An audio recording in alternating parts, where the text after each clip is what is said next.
up? I got Naskin here with me.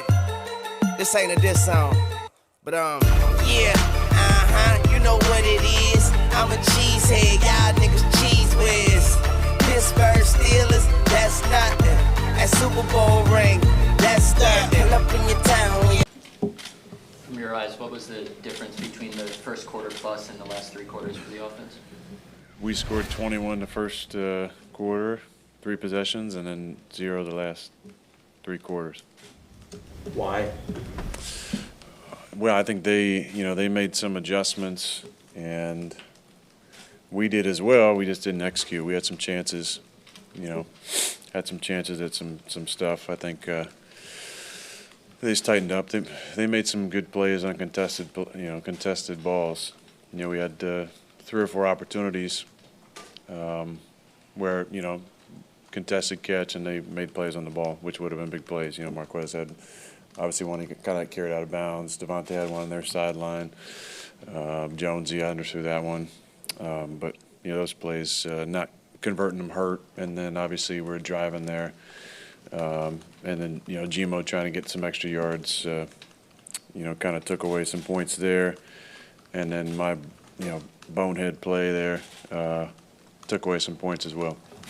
What happened on that? What'd you see? I looked over at Carl Johnson, the line judge, and he had spotted first down. It looked from my vantage point that it might have been a positive, questionable spot for us. And under 2, that's a booth review. So I just wanted to get us on the ball quickly. From the time it took Carl to spot the ball to whatever happened when I went inside, I just assumed first down, because when he put the ball down, I was looking at the first down marker, and it's clearly past the line to gain. So I don't know what happened when it came back inside, but obviously I thought it was first down there, and it was definitely not first down. It was 4th down. So that was a bad, just a bad play by me. Because you went, as I talked to a couple of those guys, did you get any answer that made any sense, or? No, no, I don't think so. So is it a bonehead play because you didn't see, there was never a signal for first down, or why do you describe it that way? Well, I mean, I don't make plays like that. I'm always pride myself on having really good clock awareness and game awareness.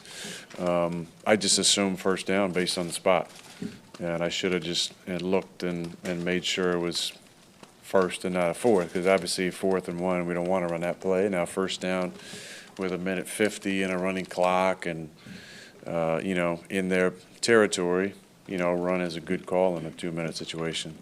To let some time bleed off and score, hopefully with the least amount of time remaining to give it back. Much to my surprise, as I came out of the fake there and realized it was 4th down. So that'll earn me an extra finger of scotch tonight, probably. Aaron, the start obviously got off pretty good. I mean, I don't know if it had anything to do with you guys getting calls in quicker with the wristband or not, but just did that help? Was the operation good early? Yeah, I mean, this is probably the wordiest offense I've been in since Cal. And at Cal, if there was ever we would signal from the sideline. If there was ever a play that needed more than 7 signals, we'd wristband that one. So I think it just helps with the communication. So he doesn't have to say, 12 syllables to me, and then I say 12 syllables in the huddle, and it helps speed things up a little bit. But we didn't use it a whole lot. We only used it probably 5 or 6 times. So how many plays do you have? How many on that wristband? Is there 10, 15, 20 or more? 130. No, it's not that many. Did you like the tempo at all? Yeah. Any better today? Yeah, I liked us getting out of the huddle. I thought we did a good job, other than that one time somehow we had 12 guys in the huddle. Mixing personnel and, mixed in some tempo at times. I thought Aaron Jones had a great game, run the ball, and the guys up front did a really nice job opening some holes, but he was really pressing his aiming point and doing a nice job cutting back. They got a hell of a back on that side for sure as well, but I thought Aaron had a really good game. Aaron, what's impressed you most about the way that your defense has played through these 2 games and the way they're creating opportunities for you? Yeah, we put them in a couple tough spots the last the last 2 weeks. That's why I was proud of our guys, getting a couple first downs on that last drive, and then another game-winning punt for J.K., I think. But Kevin with a big pick in the end zone. Preston had a deflection pick.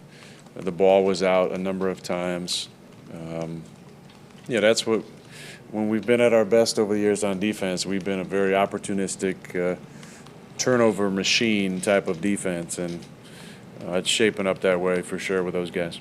You've been a part of a lot of different type of games, but today 3 drives, 3 touchdowns, and not another point at the end, but you beat a division rival to go 2-0. What do you take away from a game like this at the end of the day?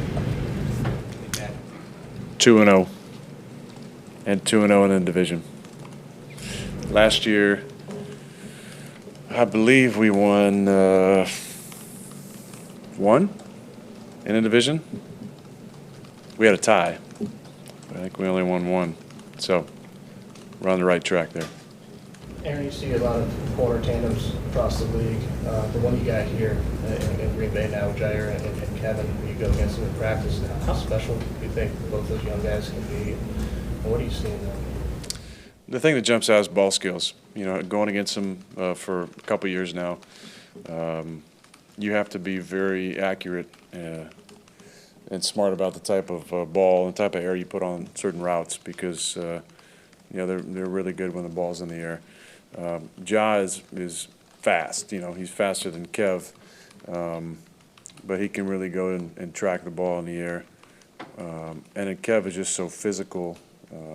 I think the thing that separates him from maybe other corner tandems is the football IQ. Just understanding route concepts and break points and tendencies. And the best guys we've had here, in my opinion, with Tremont, the 2 other really stud guys we had, Al Harris and Charles Woodson, were the best at that. I mean, they just knew based on splits, alignments, situations, the 1 or 2 routes to expect, and they would sit on those and anticipate.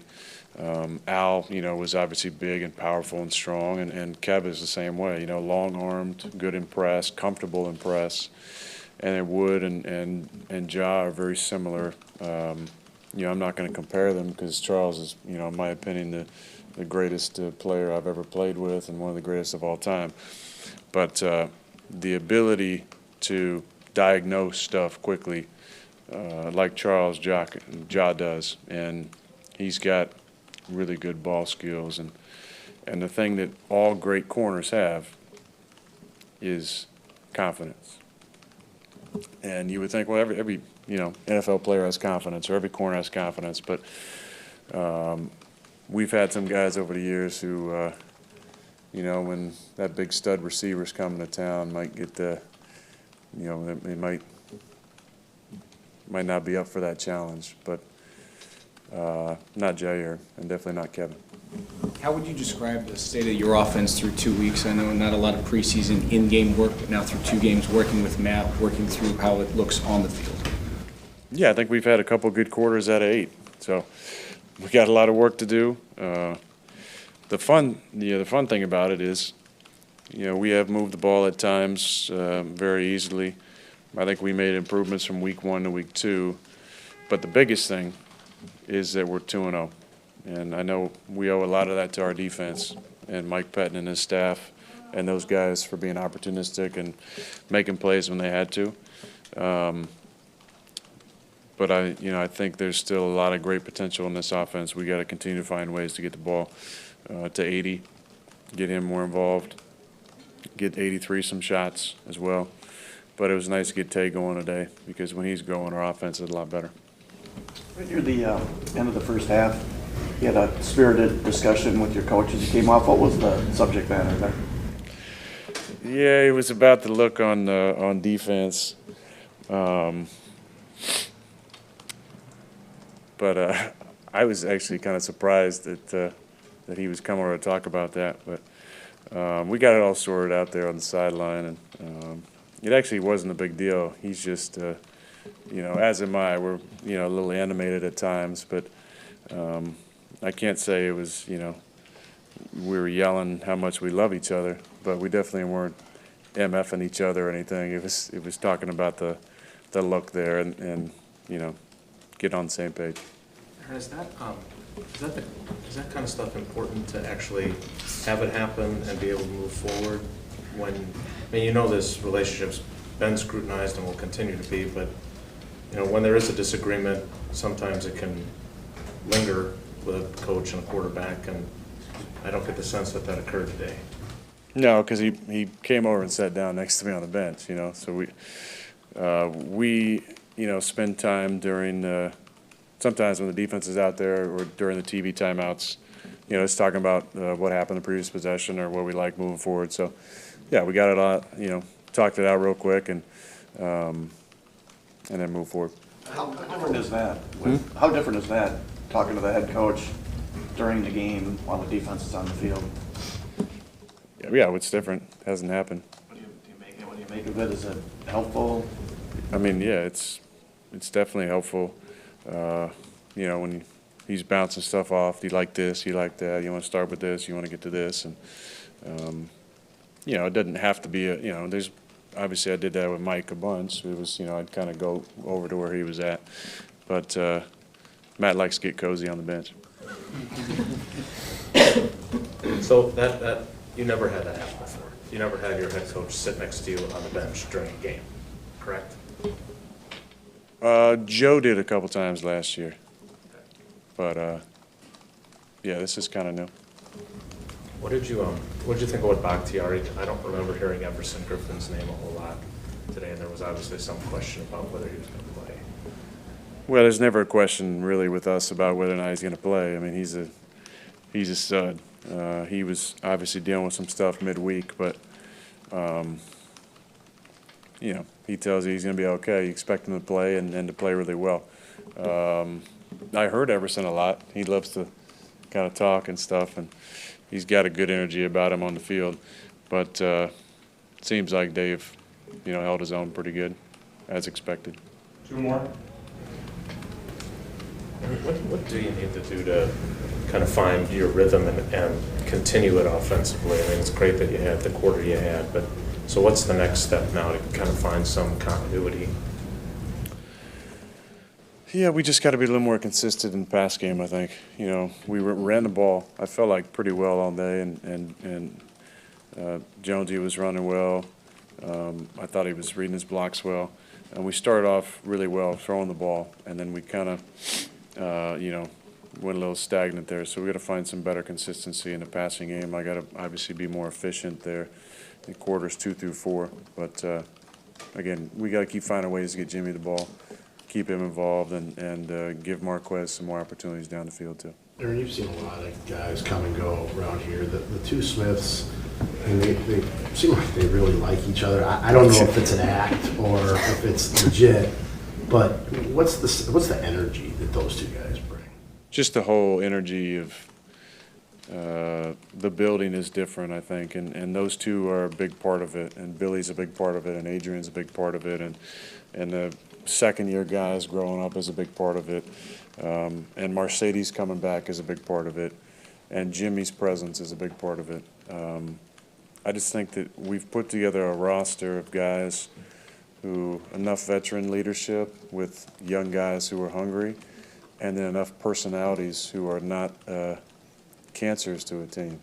These guys are great team guys, and as opposed to some years in the past where we didn't have that stand-up, charismatic leadership on that side of the ball, these guys want it, and they both will get up and say things.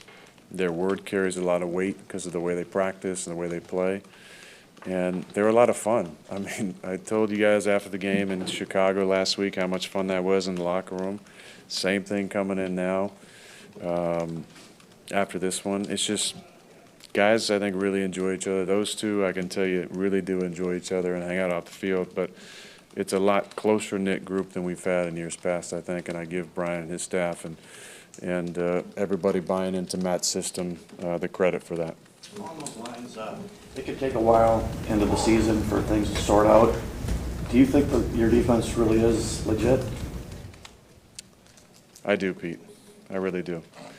I think that, they just played an offense that has a franchise quarterback, 2 stud receivers, a really good tight end, and a back who obviously is one of the top 5 backs in the league. And we held them to 16 points. And we put them in some tough spots. And then obviously what they did in week 1. So we got to start doing a better job of putting teams away on offense. But we can definitely close out games on defense, as you've seen the first 2 weeks.